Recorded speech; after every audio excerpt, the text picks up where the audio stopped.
C'est un habitué des rencontres d'Aix et du plateau de la Tribune. Bertrand Dumazy, bonsoir. Il est presque tard. Bonsoir. Bonsoir. Vous êtes le président directeur général de Edenred. Edenred, c'est notamment les tickets restaurants. Pour ceux qui s'en servent, y ont droit. Alors j'ai envie de vous interroger d'abord, Bertrand, sur la situation politique de notre pays. On est aux rencontres économiques d'Aix. Vous rencontrez plein de patrons, j'imagine. Beaucoup de sujets, évidemment, sont abordé au cours de cette campagne électorale éclair, très courte, mais un des sujets majeurs, c'est celui du pouvoir d'achat qui a émergé avec des solutions fiscales qui sont proposées par les uns ou les autres, qui jouent beaucoup sur le taux de TVA, en gros, ou les biens de première nécessité.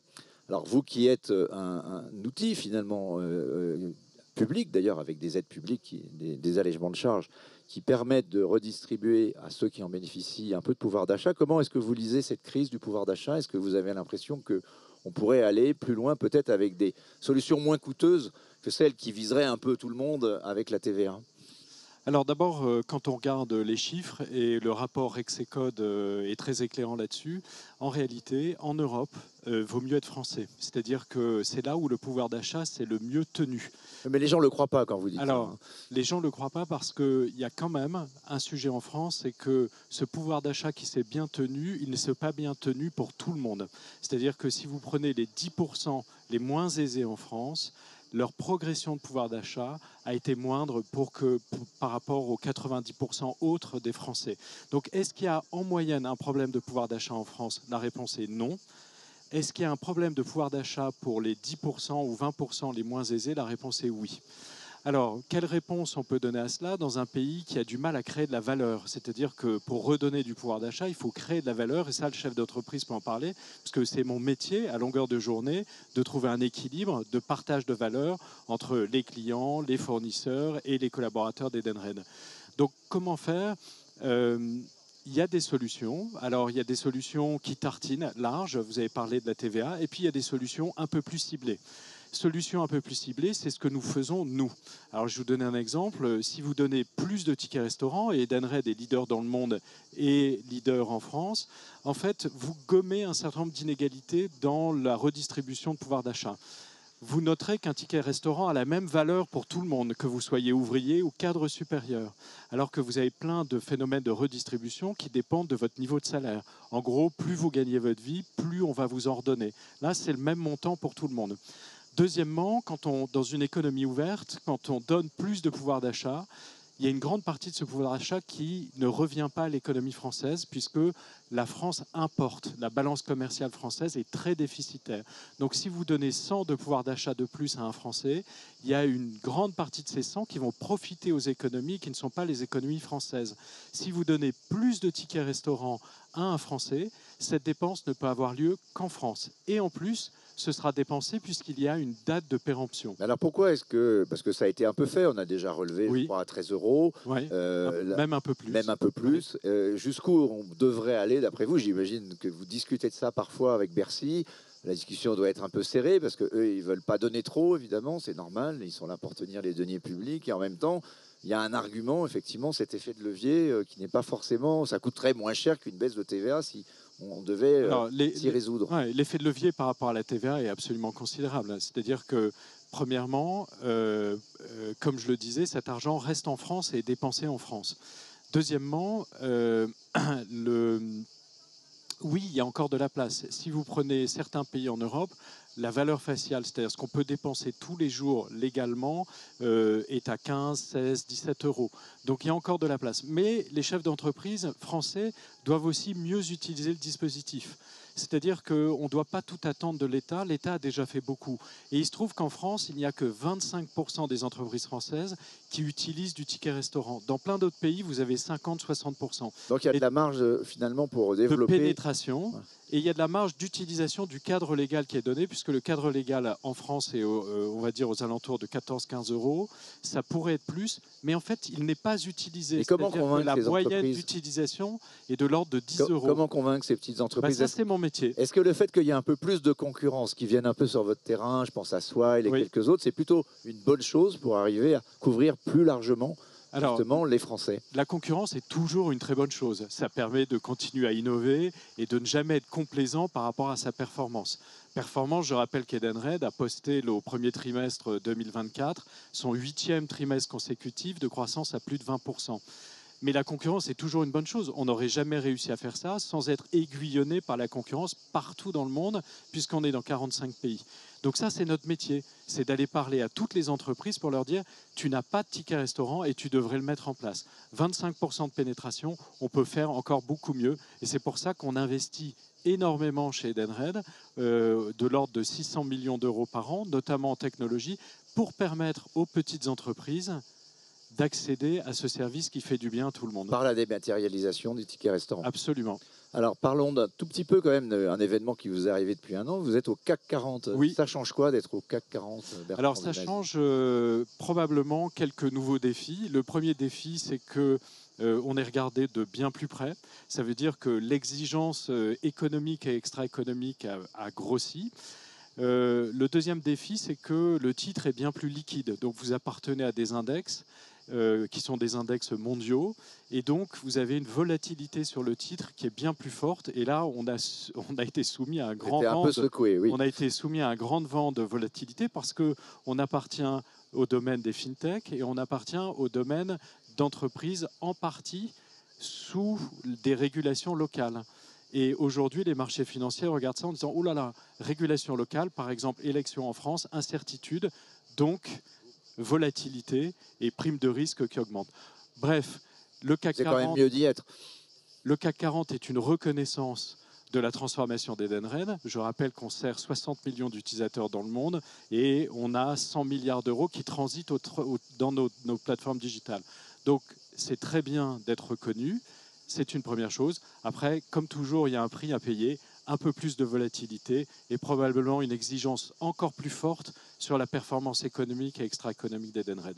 Pour rebondir toujours sur ces sujets de pouvoir d'achat, on a déjà eu une fois cette discussion, mais je le recevrai demain. Le patron de Michelin a lancé le débat sur le salaire décent, Oui. qui est une autre façon de dire que l'entreprise est responsable de s'assurer que, en tout cas, ses salariés puissent travailler sans se poser la question du lendemain. Qu'est-ce que vous avez pensé de cette transformation? Est-ce que ça vous a conduit à vous-même vous poser la question pour votre propre groupe de votre responsabilité et de cette partage de la valeur finalement avec les actionnaires? Vous ne les avez pas cités tout à l'heure, mais ce sont peut-être avec eux qu'il faut aussi trouver un nouvel équilibre. Oui. Alors, d'abord, j'ai entendu le patron de Michelin en me rasant et en écoutant Radio Classique. Vous n'êtes pas coupé, ça va? Je ne me suis pas coupé parce que d'abord, ça m'a rappelé une très bonne chose. C'est que j'ai entendu toute ma vie mon père dire « Le capitalisme ne pourra continuer à prospérer que si un père ou une mère de famille avec 2 enfants et un salaire minimum peut vivre décemment. » Donc déjà, ça m'a rappelé les bons souvenirs des leçons humanistes de mon cher père qui n'est plus. Deuxième chose, immédiatement, dans ma voiture, j'ai appelé mon DRH en disant « Jacques, est-ce que tu peux screener les 13 000 collaborateurs d'Edenred dans les 45 pays pour être sûr qu'on est dans les critères de décence ?» Et donc ce travail a été fait et la réponse, qui m'a beaucoup soulagé, parce que je ne l'avais jamais regardé sous cet angle-là, la réponse est oui, à l'exception d'un pays où on s'est dit là, on suit les réglementations locales, mais les réglementations locales sont tellement basses qu'il n'est pas sûr que le salaire qu'on serve soit un salaire décent, donc on va agir. Mais ça concerne moins de 1% des salariés d'Edenred. Et c'est une bonne nouvelle parce que je ne l'avais jamais regardé comme cela, mais j'en suis sorti soulagé.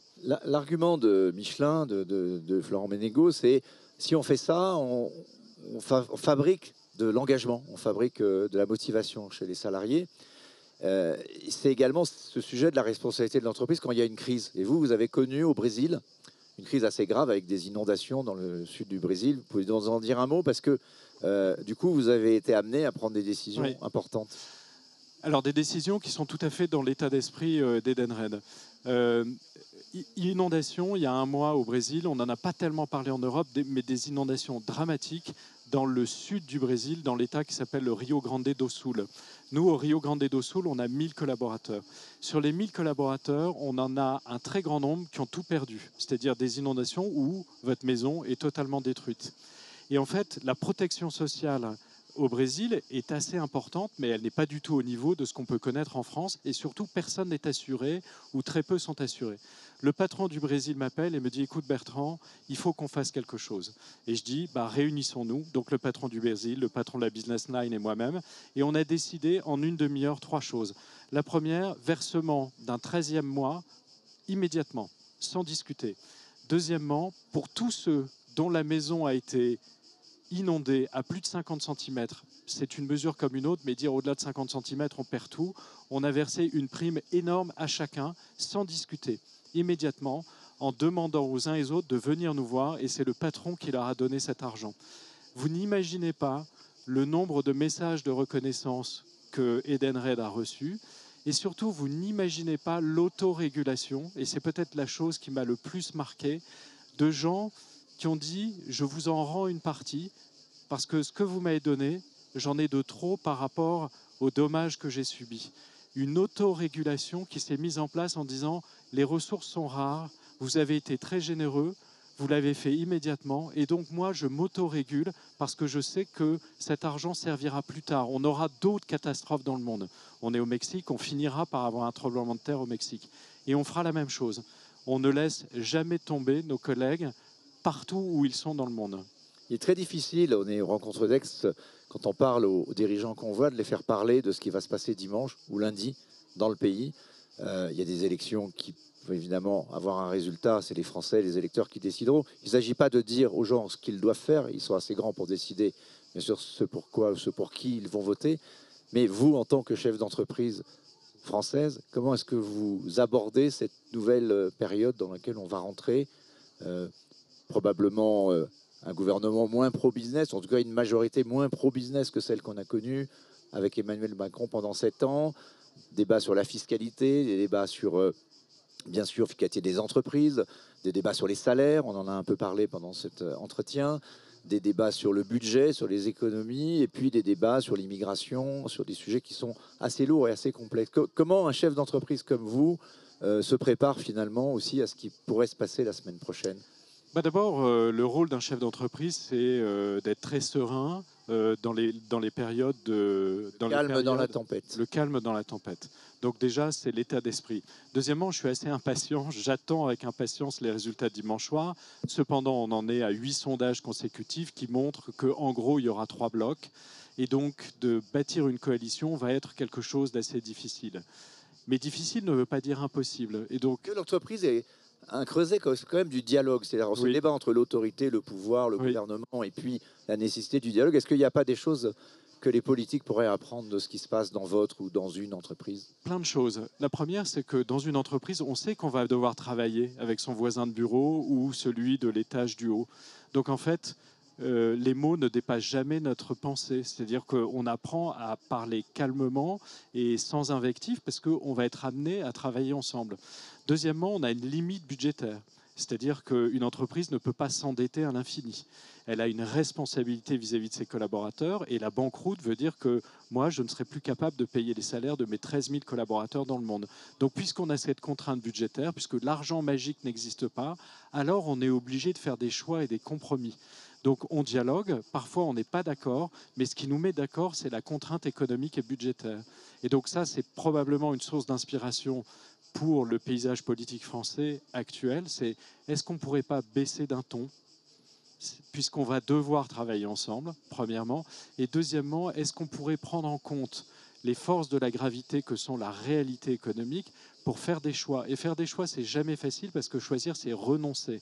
Lundi matin, vous réunissez vos collaborateurs, votre COMEX, en fonction des résultats ou pas forcément? Alors, il se trouve que nous, on a un comité exécutif tous les 15 jours et il se trouve que lundi à 14h30, c'est le jour du comité exécutif, premièrement. Et deuxièmement, les sondages montrent qu'on aura une représentation politique équilibrée. Ça ne veut pas dire une gouvernance facile, mais il n'y aura pas a priori de point de bascule très fort. Mais vous interrogerez quand même sur la façon dont le pays sera gouverné dans cette situation? C'est un sujet de préoccupation? Oui, c'est un sujet de préoccupation parce qu'en fait, la France est dans une situation où on ne peut pas ne pas décider. Quand vous avez un déficit public à 5,5%, quand vous avez un déficit de la balance commerciale qui est ce qu'il est, quand vous avez une croissance du PNB qui n'est pas énorme et que vous avez des Français qui disent je souffre d'absence de pouvoir d'achat, alors il va falloir créer de la valeur. Avant de la distribuer, il faut la créer. Et pour la créer, il faut prendre des décisions. Et donc, l'absence de décision, du fait d'une gouvernance difficile, n'est probablement pas une bonne chose. Très bien, mais on attendra peut-être comme vous avec impatience dimanche soir pour 22h30. moi, puisque je serai à la tribune pour regarder les résultats. Vous pouvez m'appeler si vous voulez. Merci beaucoup. Bonne soirée, en tout cas. Merci d'être venu. Merci Philippe. Au revoir. Merci.